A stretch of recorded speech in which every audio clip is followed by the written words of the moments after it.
Nous sommes dans le cours sur les fonctions, grand 5, fonctions polynômes de degré 2. Nous avons vu en petit 1 la définition, en petit 2 la courbe représentative, et à présent, petit 3, et vous pouvez commencer à copier.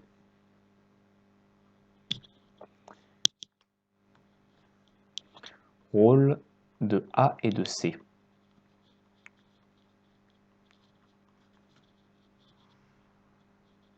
Alors quand je parle de A et de C, je parle de notre A qui est là et de notre C qui est là, dans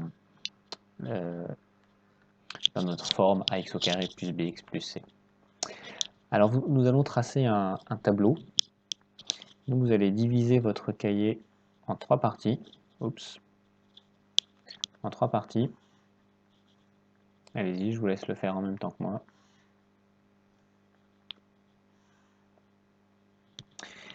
Et dans la première partie, on va étudier une fonction de type ax au carré.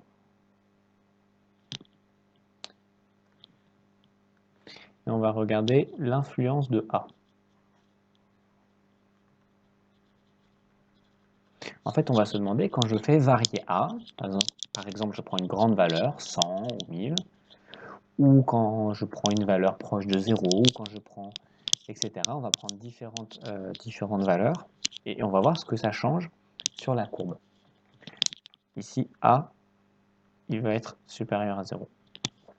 Le deuxième cas de figure, c'est que on va toujours être sur une fonction de type ax au carré, et on va regarder l'influence de A, à nouveau.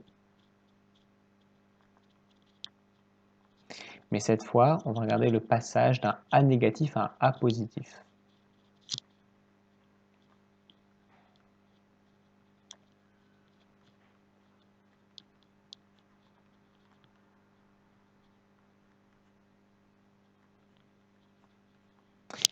Et puis, en dernier lieu, on étudiera une équation, toujours ax au carré, mais cette fois, on va lui rajouter un nombre c. Et on regardera l'influence du nombre c.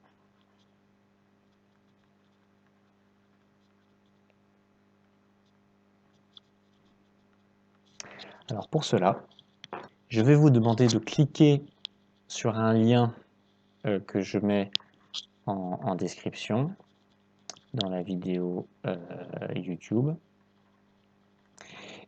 Et vous allez arriver, en cliquant sur ce lien, donc en bas, sur une page qui ressemble à ceci. Alors peut-être que la page ne va pas marcher, que vous aurez un symbole ici pour rafraîchir la page. Dans ce cas-là, vous cliquez dessus. Et ce que je vais vous demander de faire, alors il faut que vous vous mettiez sur un PC. Je ne suis pas sûr que ça marche très bien sur un téléphone. Peut-être qu'en téléchargeant l'application, si vous GeoGebra, si vous cliquez, donc l'application GeoGebra, c'est ce qu'il y a là, pardon. Donc vous voyez sur ma page, vous pouvez télécharger l'application sur votre téléphone portable. Voilà, donc après quand vous cliquez sur le lien en description de la vidéo YouTube, je ne sais pas si ça peut ouvrir directement l'application. Voilà, donc faites ça depuis un PC, comme ça règle le problème.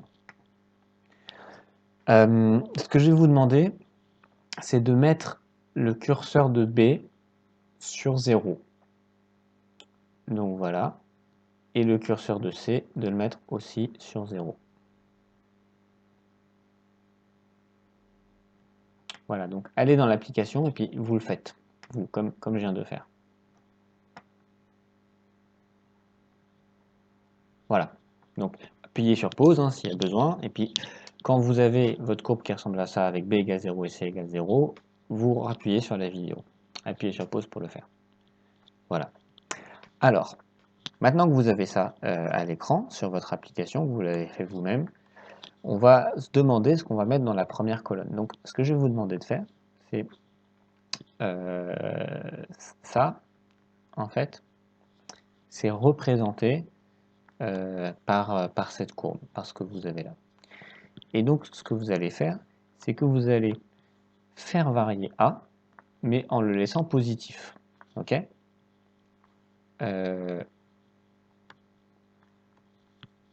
Donc, A, il peut valoir 1, 3, etc. Mais si je mets A en moins 2,4, c'est pas bon parce que c'est négatif. Donc, vous le faites varier, mais en gardant des valeurs positives. Et une fois que vous avez fait ça, essayez de dire avec vos mots, là, au crayon de papier, ce que vous observez. C'est-à-dire, quand vous faites varier A, que se passe-t-il au niveau de la courbe? Essayez de comprendre la logique. Alors, appuyez sur pause et puis faites-le vous-même sur le logiciel. Ensuite, vous revenez. Voilà. Alors, que se passe-t-il? Eh bien, on va partir de A qui vaut 0. Quand A vaut 0, la courbe est plate. Et si j'augmente un tout petit peu, elle se resserre, et plus j'augmente, plus la courbe va se resserrer. Et si je reviens vers 0, tout doucement, la courbe va s'écarter vers la droite et vers la gauche, et jusqu'au moment où quand je suis à 0, elle devient toute plate. Donc, ce qu'on va écrire, c'est que, donc normalement, vous avez écrit votre hypothèse au crayon de papier, en dessous, on écrit au stylo, plus A est grand, plus la courbe s'aplatit.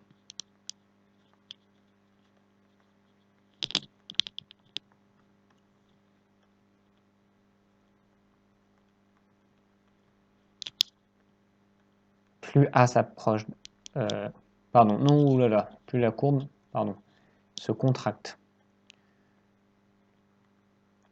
Plus la courbe se contracte. Et donc, vous pouvez faire un petit dessin qui illustre ça. En gros, ça va se rapprocher comme ça. Et plus A est proche de 0,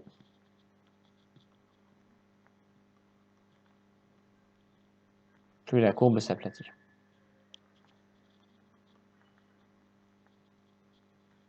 Et donc, vous pouvez faire un dessin pour voir la courbe qui s'aplatit de plus en plus. Alors maintenant, vous allez appuyer sur pause et puis essayer de dire ce qu'il se passe. Vous l'écrirez au crayon de papier, votre hypothèse.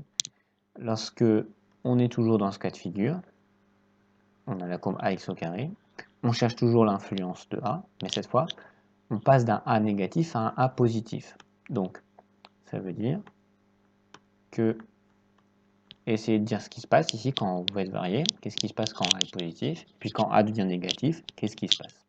Et quand vous avez compris, vous écrivez votre hypothèse au crayon de papier. Et après, je corrigerai. Donc appuyez sur pause et faites-le. Je corrige. Toutes les valeurs où A est positive, alors attendez, ça bug un peu.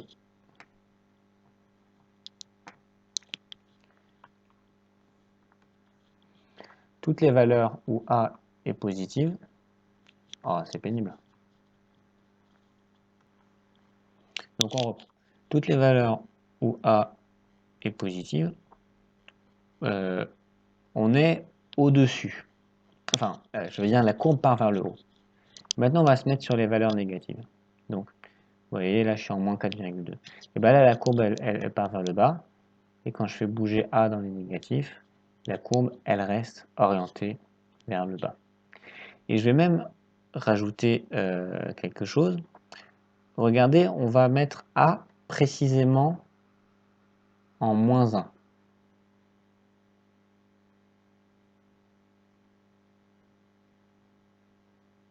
Voilà. A est en moins 1.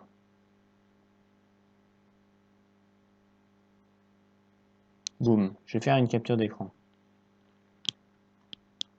Mince. Ouh là là, ça bloque complètement, je suis désolé. Donc, ça y est, j'ai fait ma capture d'écran. en appuyant sur pause sur les vidéos dont vous n'avez pas vu. Et je la mets ici, la capture d'écran, en bas. Maintenant, je vais mettre A en 1.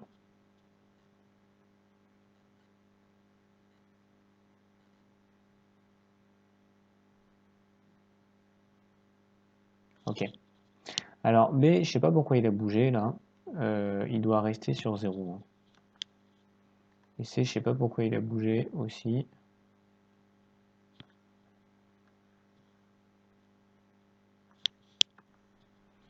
C, il doit rester sur 0 aussi. Donc vous, normalement, quand vous avez fait votre manipulation, B et C devaient être à 0.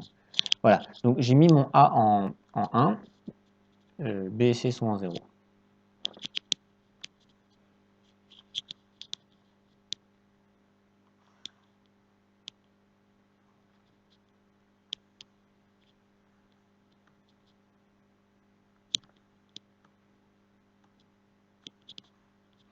Bon, alors du coup, ça m'embête parce que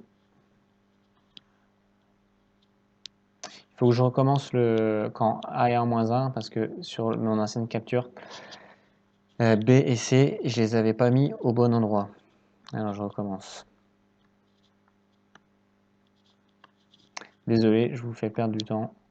Donc A, je le remets en -1 et je vais faire ma capture d'écran.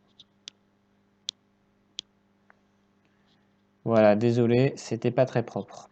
C'était pas très professionnel. Ok. Donc ça, on oublie ce qu'il y a à droite.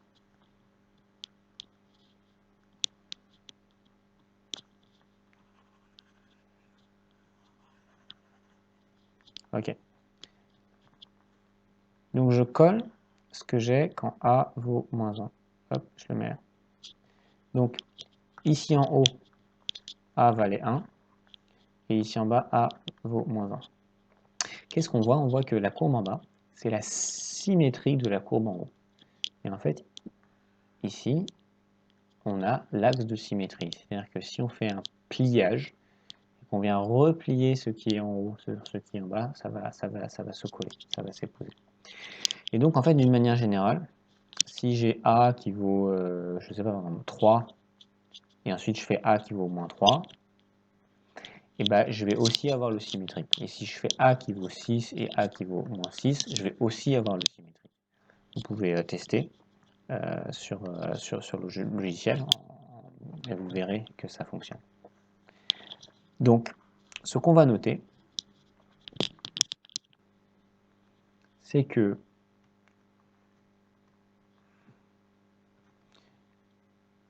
j'ai ma courbe comme ça, donc vous la faites comme ça, qui vient toucher, bien joli, qui vient toucher l'axe des abscisses. Et en bas, vous allez faire le symétrique de cette courbe. Ok? Et donc, ça, c'est la courbe où on a moins A, x au carré. Et ça, c'est la courbe où on a A, x au carré. Hein? Et nous, on avait fait l'exemple où A valait 1, et ensuite A vaut -1. Donc, en fait, c'est comme si là, on avait A et moins A. 1 et -1. Donc, tout ça pour dire que quand vous prenez -A, ça va nous donner le symétrique de la courbe dessinée par A, x au carré. Et maintenant, nous allons regarder l'influence du nombre C. Donc cette fois, on va avoir une courbe de la forme ax au carré plus C. On va faire varier les valeurs de C. Donc ce que vous faites, c'est que B, vous le laissez sur 0.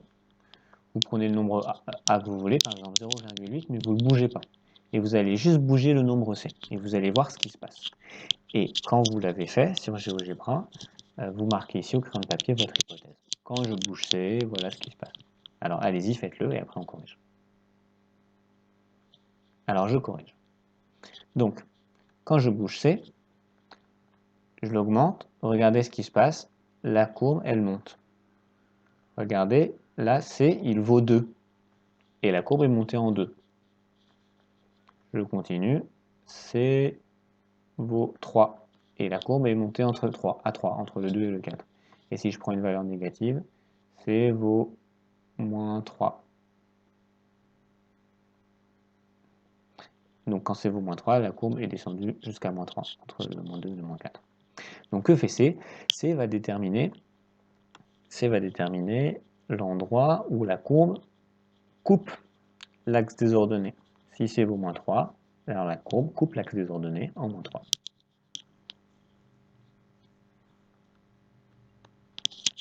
On écrit C détermine l'endroit où la courbe coupe la courbe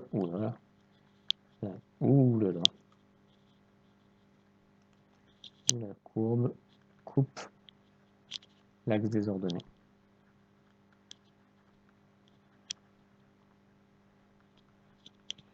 Donc, si je récapitule sur un schéma, vous faites une courbe comme ça, bien jolie, et ici, c'est la hauteur C. Et vous pouvez marquer à côté que ça c'est la droite, c'est la courbe de la droite d'équation x au carré plus C. En fait, si vous vous souvenez des fonctions affines, c'est le même rôle. Vous savez, quand on a une fonction affine, par exemple f de x égale 3x plus 2, et que je dessine l'axe des ordonnées, on va avoir une courbe qui ressemble à ça. Hop. Et ici, la hauteur, ou la courbe, la droite vient couper l'axe des ordonnées, ça vaut 2, cette valeur. Et bien ici, le C, il a un peu le même rôle que dans les fonctions affines. Et en fait, de la même façon, ici, le A, il a un peu le même rôle que le coefficient directeur dans les fonctions affines. Vous vous souvenez, quand mon coefficient directeur, il indique la pente de la courbe. Donc je mets une fonction f de x qui vaut f de, ax plus 2. Donc on sait qu'on va passer en 2, là, au niveau de l'axe des ordonnées. Si a vaut une faible valeur, par exemple 0,5, on va avoir une courbe comme ça. Si a vaut 1, on va avoir une courbe comme ça, plus pentue. Si a vaut 2, on va avoir une courbe comme ça. Si a vaut 3, on va avoir une courbe encore plus pentue.